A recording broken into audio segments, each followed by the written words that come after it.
Aujourd'hui, nous visitons le palais des Ducs et des États de Bourgogne à Dijon, en Côte d'Or. Ce palais, qui est dans un état de conservation parfait grâce à de nombreuses périodes de restauration, est un ensemble architectural comprenant plusieurs parties imbriquées. La plus ancienne est le palais ducal des XIVe et XVe siècles de style gothique, comme les cuisines ducales, la tour Philippe le Bon ou la tour de Bar. Mais la majorité des bâtiments visibles aujourd'hui ont été construits au XVIIe et XVIIIe siècle, dans un style plus classique, comme la place royale qui lui fait face, appelée aussi place de la Libération. Outre la mairie de la ville, on peut y visiter entre autres aujourd'hui le musée des Beaux-Arts de Dijon, là où se dressait auparavant la Sainte-Chapelle.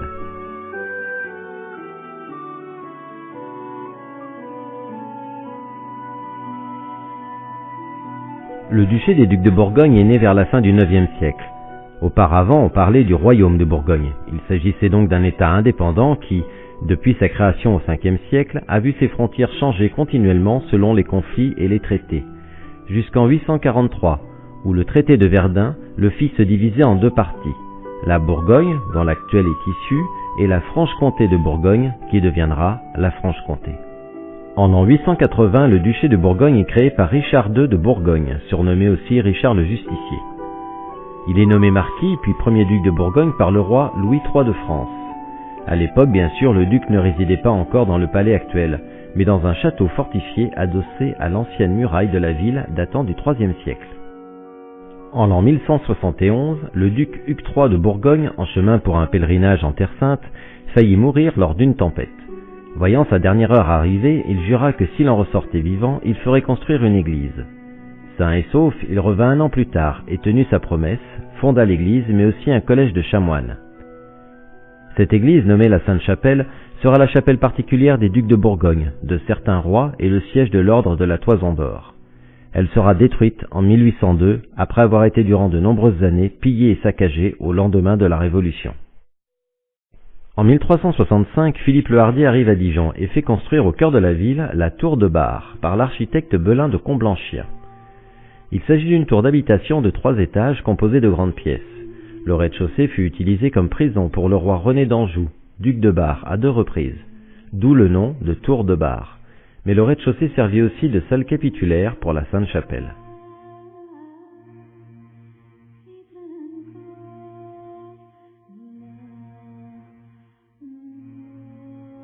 Dans la cour de la tour de Bar, on peut découvrir une statue représentant le sculpteur Klaus Schlüter, œuvre d'Henri Bouchard. Henri Bouchard était un sculpteur et graveur médailleur dijonnais. C'est lors d'un voyage en Allemagne en 1911 qu'il réalisa cette statue de Klaus Schlüter, car ce dernier avait réalisé, au début du XVe siècle, de nombreux travaux pour Philippe le Hardi, à la Chartreuse de Champmol, dont le fameux calvaire du Grand Cloître appelé aussi Puits de Moïse.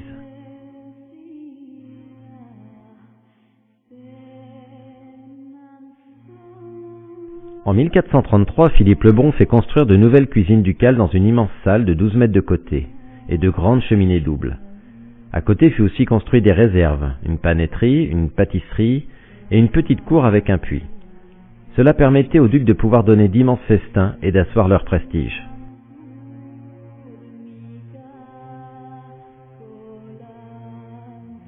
La tour Philippe le Bon, appelée aussi tour de la Terrasse, domine la ville du haut de ses 46 mètres. Datant de l'an 1460, elle a une monumentale cheminée et de superbes fenêtres au dernier étage qui fut longtemps aménagée en appartement. En 1477, Charles de Valois-Bourgogne, dit Charles le Téméraire, décède. Le palais des ducs de Bourgogne devient propriété royale. 5 ans plus tard, Louis XI entérine par le traité d'Arras l'annexion de la partie française de l'État bourguignon au domaine royal. Le palais servira de logis au roi lorsqu'ils seront de passage en Bourgogne. À partir de 1679, le palais des ducs de Bourgogne sera le siège des États de Bourgogne. Entre 1450 et 1455, le duc Philippe III de Bourgogne, surnommé Philippe le Bon, fit construire une salle d'apparat au premier étage du logis ducal. Mesurant 18 mètres sur 9 mètres de large, elle sert comme lieu de réception mais aussi de lieu de fête ou de lieu de cérémonie afin d'asseoir la puissance de l'État bourguignon. Il y est même créé une tribune pour les musiciens et une cheminée monumentale de style gothique flamboyant. À noter que suite à un incendie qui ravagea la partie haute du palais en 1503, cette salle et sa cheminée seront reconstruites. Elle le sera même une nouvelle fois en 1548 pour la visite du roi Henri II de France. Au XVIIe siècle, la salle sera affectée aux gardes du gouverneur de Bourgogne et sera de ce fait renommée la salle des gardes. Et en 1711, elle sera redécorée dans un style plus classique avec des boiseries, des corniches et des tapisseries. Voici les tombeaux qui sont exposés en ces lieux depuis 1827, après qu'ils furent restaurés avec un grand soin. Au départ, ils étaient exposés à la nécropole des ducs de Bourgogne, la chartreuse de Champmolles, mais cette dernière fut détruite pendant la Révolution française. Ils furent donc pendant quelques années exposés à la cathédrale Saint-Bénigne, avant de rejoindre cette salle des gardes. Le premier tombeau est celui du duc Philippe II de Bourgogne, dit Philippe le Hardi, né en 1342 et mort en 1404, semble-t-il d'une mauvaise grippe. Ce gisant a été commencé en 1386, donc bien avant la mort de Philippe le Hardi, et terminé en 1411. 3 sculpteurs différents y ont participé, Jean de Marville, puis Klaus Sluter, représenté donc sur la sculpture dressée dans la cour de la Tour de Bar, puis Klaus de Verve. À noter que pour la petite histoire, le gisant de Philippe le Hardi est au départ vêtu d'une armure. Ce n'est que lors de la restauration de 1820 qu'il fut décidé de le vêtir d'un manteau avec couronne, sceptre, ange et surtout un lion, symbole de la royauté. On peut admirer aussi un superbe cortège de pleurants en deuil sculpté dans de l'albâtre.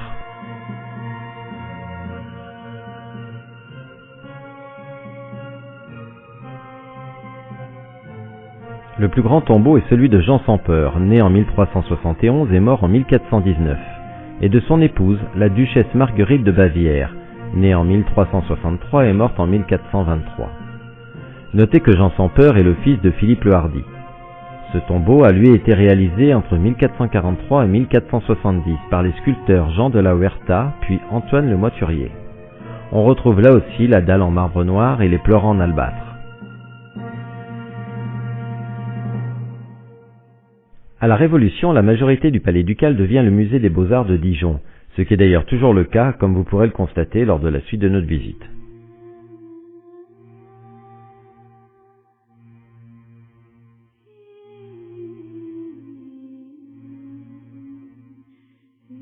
Voici le rétable de la crucifixion réalisé en Flandre pour la chartreuse de Champmolles à la toute fin du XIVe siècle. À gauche, Saint Georges, Sainte Madeleine, Saint Jean l'Évangéliste, Sainte Catherine et Saint Christophe. Au centre, l'adoration des mages, la crucifixion et la mise au tombeau. À droite, Saint Antoine, Sainte Marguerite, Saint Roi, Sainte Barbe et Saint Josse.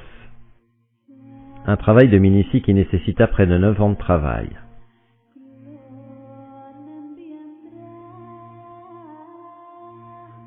Dossier de chair en chêne, provenant du chœur de la chartreuse de Champmolles et datant de l'an 1401.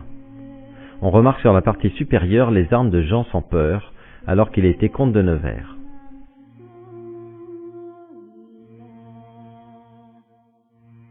Réalisé entre 1402 et 1403, voici les moulages des bustes des prophètes et des anges du puits de Moïse, à la chartreuse de Champmolles.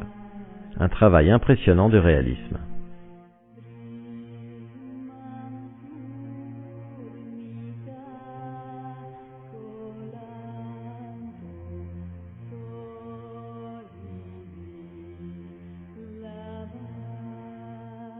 Le rétable des saints et martyrs, lui aussi commandé pour la chartreuse de Champmolles la même année. Là aussi, il faudra près de 9 années pour créer ce chef-d'œuvre. À droite, Saint Augustin, Sainte Marthe, Saint Diacre et Sainte Martyre. Au centre, la décollation de Saint Jean-Baptiste, le martyr de Sainte Catherine et la tentation de Saint Antoine. À gauche, Saint Moine, Sainte Martyre, Saint Michel, Sainte Apolline et Saint Denis. Voici une reproduction entière du calvaire élevé par Klaus Sluter au milieu du cloître de la chartreuse de Champmolles et nommé le Puits de Moïse. Commandé par Philippe II de Bourgogne, il a été sculpté et peint entre 1396 et 1405. Sur cette reproduction, les couleurs s'efforcent à être fidèles, mais il est certaines polychromies qui se sont perdues avec le temps sur l'œuvre originale. Voici d'ailleurs un dessin de la chartreuse en 1686 par M. Piron, avec en haut l'édicule protégeant le puits de Moïse au milieu du grand cloître. Dessin propriété de la bibliothèque municipale de Dijon.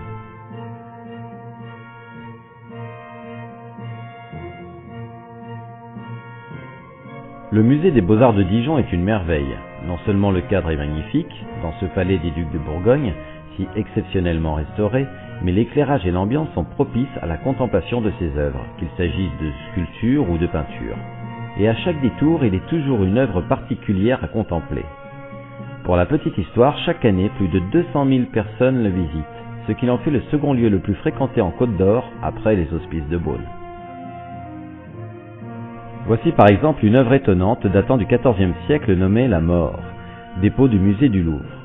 Un squelette décharné, vêtu de son linceul, menaçant à l'origine chaque passant d'une flèche, et portant un bouclier gravé d'une inscription nous rappelant notre destin inéluctable. La Vierge de la Pitié, une sculpture du XVIe siècle retrouvée jadis dans une cour d'immeuble, mais qui devait faire partie de la clôture d'un cimetière vu sa base. Pour la petite histoire, en 1936, en prévision d'un éventuel conflit, il avait été préparé un plan d'évacuation des œuvres, et quand la guerre fut déclarée en 1939, le musée ferma ses portes et le premier convoi commença. Il en faudra 10 pour transporter les 912 œuvres les plus marquantes, ainsi que de nombreux précieux documents et ouvrages de la bibliothèque au château de Châteauneuf en Auxois. Les œuvres intransportables comme les tombeaux des ducs furent descendues dans des caves protégées par des sacs de sable.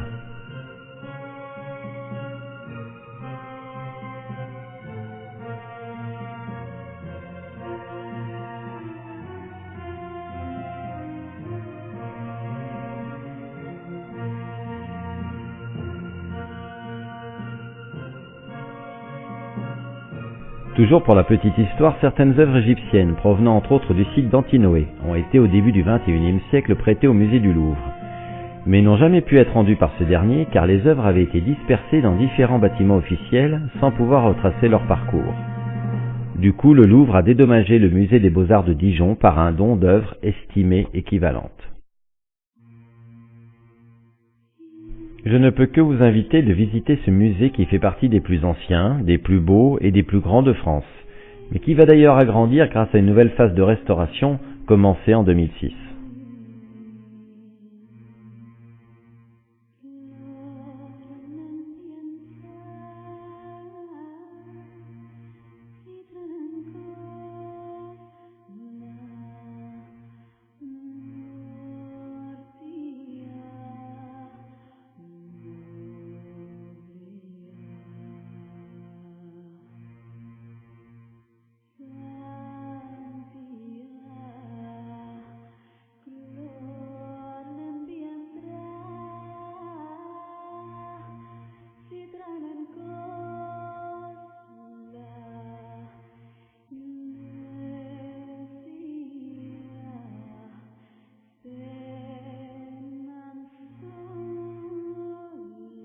Bourgogne est né vers la fin du IXe siècle. Auparavant, on parlait du royaume de Bourgogne. Il s'agissait donc d'un État indépendant qui, depuis sa création au Ve siècle, a vu ses frontières changer continuellement selon les conflits et les traités, jusqu'en 843, où le traité de Verdun le fit se diviser en deux parties, la Bourgogne, dont l'actuelle est issue, et la Franche-Comté de Bourgogne, qui deviendra la Franche-Comté. En l'an 880, le duché de Bourgogne est créé par Richard II de Bourgogne, surnommé aussi Richard le Justicier. Il est nommé marquis puis premier duc de Bourgogne par le roi Louis III de France. À l'époque, bien sûr, le duc ne résidait pas encore dans le palais actuel, mais dans un château fortifié adossé à l'ancienne muraille de la ville datant du IIIe siècle. En l'an 1171, le duc Hugues III de Bourgogne, en chemin pour un pèlerinage en Terre Sainte, faillit mourir lors d'une tempête. Voyant sa dernière heure arriver, il jura que s'il en ressortait vivant, il ferait construire une église. Sain et sauf, il revint un an plus tard et tenu sa promesse.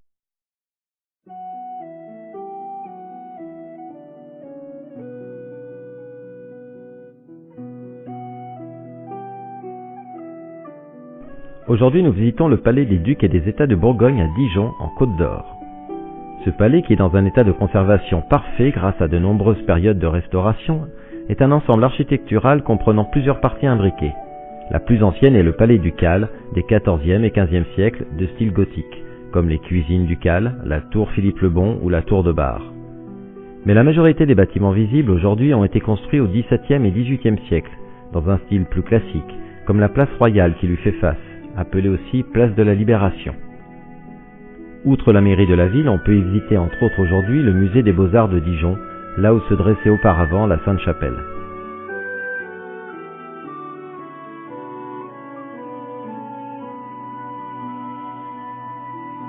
Le duché des ducs de Bourgogne fonda l'église, mais aussi un collège de chanoines. Cette église, nommée la Sainte-Chapelle, sera la chapelle particulière des ducs de Bourgogne, de certains rois et le siège de l'ordre de la Toison d'Or. Elle sera détruite en 1802, après avoir été durant de nombreuses années pillée et saccagée au lendemain de la Révolution. En 1365, Philippe le Hardi arrive à Dijon et fait construire au cœur de la ville la tour de Bar par l'architecte Belin de Comblanchien. Il s'agit d'une tour d'habitation de 3 étages composée de grandes pièces. Le rez-de-chaussée fut utilisé comme prison pour le roi René d'Anjou, duc de Bar, à 2 reprises, d'où le nom de tour de Bar. Mais le rez-de-chaussée servit aussi de salle capitulaire pour la Sainte-Chapelle.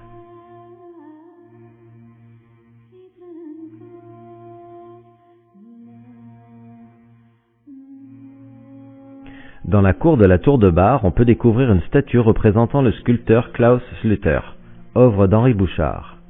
Henri Bouchard était un sculpteur et graveur médailleur dijonnais. C'est lors d'un voyage en Allemagne en 1911 qu'il réalisa cette statue de Klaus Schlüter, car ce dernier avait réalisé, au début du XVe siècle, de nombreux travaux pour Philippe le Hardi, à la Chartreuse de Champmol, dont le fameux calvaire du Grand Cloître appelé aussi Puits de Moïse.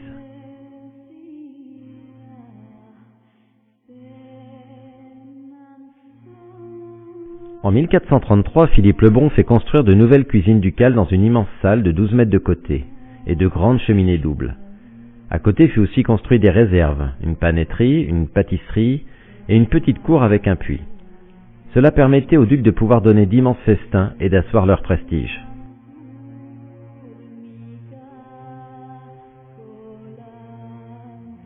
La tour Philippe le Bon, appelée aussi tour de la Terrasse, domine la ville du haut de ses 46 mètres. Datant de l'an 1460, elle a une monumentale cheminée et de superbes fenêtres au dernier étage qui fut longtemps aménagée en appartement. En 1477, Charles de Valois-Bourgogne, dit Charles le Téméraire, décède. Le palais des ducs de Bourgogne devient propriété royale. 5 ans plus tard, Louis XI entérine par le traité d'Arras l'annexion de la partie française de l'État bourguignon au domaine royal. Le palais servira de logis au roi lorsqu'ils seront de passage en Bourgogne. À partir de 1679, le palais des ducs de Bourgogne sera le siège des États de Bourgogne. Entre 1450 et 1455, le duc Philippe III de Bourgogne, surnommé Philippe le Bon, fit construire une salle d'apparat au premier étage du logis ducal. Mesurant 18 mètres sur 9 mètres de large, elle sert comme lieu de réception mais aussi de lieu de fête ou de lieu de cérémonie afin d'asseoir la puissance de l'État bourguignon. Il y est même créé une tribune pour les musiciens et une cheminée monumentale de style gothique flamboyant. À noter que suite à un incendie qui ravagea la partie haute du palais en 1503,